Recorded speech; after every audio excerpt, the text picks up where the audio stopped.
قرب خطوة إذا كان عندك غرفة خاصة فيك أنت وصغير. قربي ما تقربي. إيه بابا ما كان عندنا غرفة. لك خلص قربي اختصري المشاكل.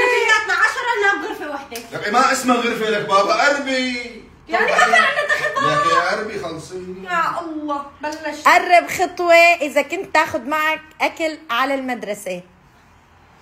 لك أبي ما تقربي. لك أبي ما انتوا تقربي. كنتوا تفصلوني من المدرسة، كنتوا تقولوا لي من المدرسة للمدرسة، تعطوني أكل على المدرسة. لك والمشهور كنت انت على آخر الدنيا على السوق جيب لك الموز والشوكولاتة خلص قربي اختصري المشاكل نخلص الفيديو. بعمري ما داومت اسبوع لا كامل. حول ولا قوة إلا بالله. قرب خطوة إذا اشتغلت وأنت صغير لحتى تطعمي أهلك وتصرف عليهم. هلا انت اشتغلتي كنت تصرف على اهلك؟ انت صرفت علينا؟ ايش في يا ابي ما ساعدتكم؟ وين ساعتين؟ انت يابا مساعدتك يا ابي يابا. بابا انت ما بتفيدي للساعة 3 4. روح مدرسة. جاعي لورا وحدة. اشتغلت قرب خطوة إذا كانوا أهلك يروحوا معك على اجتماع المدرسين. لك ابي ما تقربي ما تقربي قلت لك المدير طالبني صار له سنة. طالبني المدير وانت امبارح شفته. لا بابا انا كنت عم بسأل.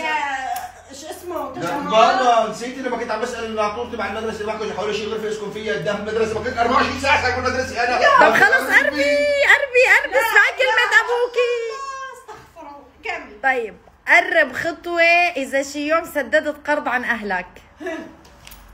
ابي كرمال محمد حلي يعني اقسم بالله الدين عم يزرب الدين مننا.